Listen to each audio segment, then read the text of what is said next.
大家好，你家隔壁的我又来了。今天这个主题呢，主打的就是给钱啥都能修。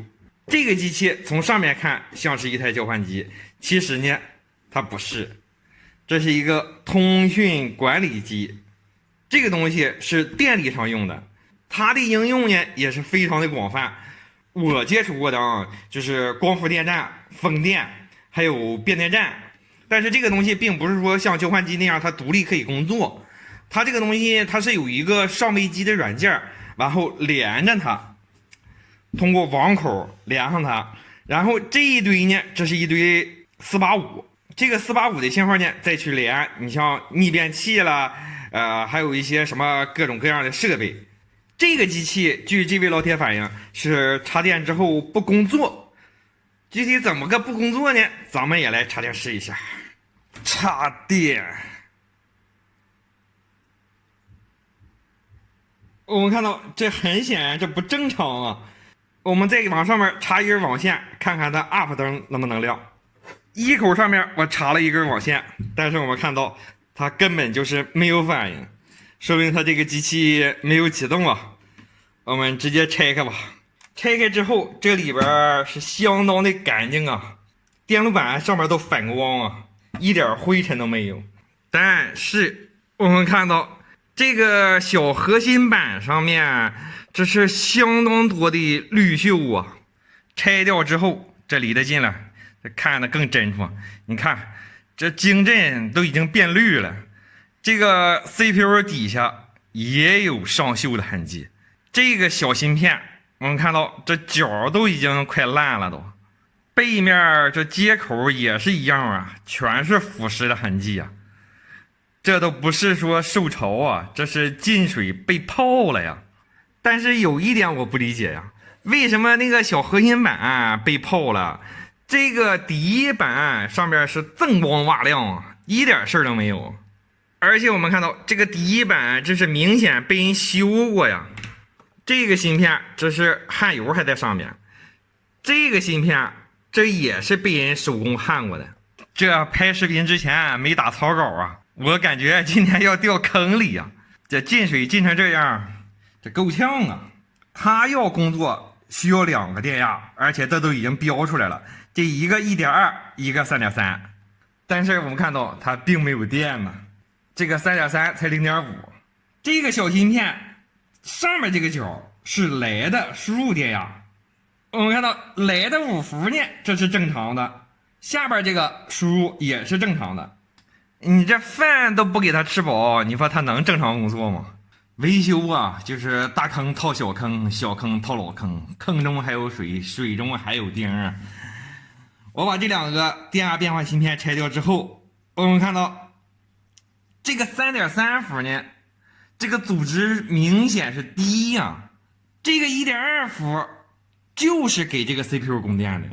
我们看到它这个阻值又明显太大了，这个 CPU 的供电这个阻值应该是很低才对。这个内存供电这个阻值偏低，刚才我想了一下，这个也是有可能的，因为它设计上有可能会有一些上拉下拉电阻啊，导致这个阻值偏低一些。但是这个 CPU 这肯定是不正常，壁挂了。然后我反手我就掏出一个包好的这个 CPU， 现在我们把它拆下来，把这个给干上。万幸啊，这底下焊盘没有被腐蚀，不错不错。现在把我这片包好这个 CPU 给它支上球，像这种大小的球，我估计没错的话应该是 0.45 的球。我一般都是用这种吸球直接往上去支，不用吸浆，因为这种大小的球对于用吸浆来说，这个球就有点太大了。你用吸浆直完之后，它大小吧，它不会那么太一致。你要是说小球，这个倒无所谓了，因为越小它的误差它也就变小了。你大了的话，你球越大，它误差越大。吸球往上一倒，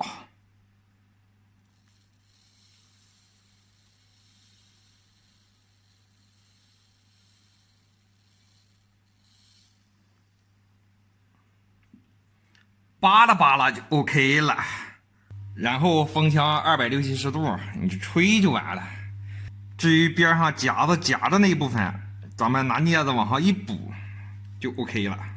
看着这些小球，哎，都整齐的排列，然后呢，都闪闪发光，而且它不动了，证明它就已经直上了。接下来就是尴尬的事儿了，忙着给你们吹牛逼了，结果钢网的边缘把这个边上这2趟给它盖上了，没对好。稍等一会儿，我自个儿手工给它点上吧。球已完美的织好，接下来就交给大力了，直接给它干上。这个时候你这个温度就得稍高一些，然后这个风速也得大一些，反正自己看情况吧，这玩意儿哪有一个定数啊？推一推 ，OK。CPU 换完，一瞬间老王我又给它组起来了。现在我们直接插电开机，开机，漂亮！系统已经开始启动，系统已经成功启动了。它这个命令提示不是说摁那个问号或摁那个 help， 摁2下 tab 键，它就会提示你它所有支持的命令。Word 界面也是没有问题，一切正常，但是这个东西没有密码，咱们进不去呀。数据传输一切正常，没有问题。这测试数据传输纯属有点扯淡了，因为它总共4个网口，他们这4个网口之间是不允许通信的，就是不允许互相通信。它这个配置里边它就不让。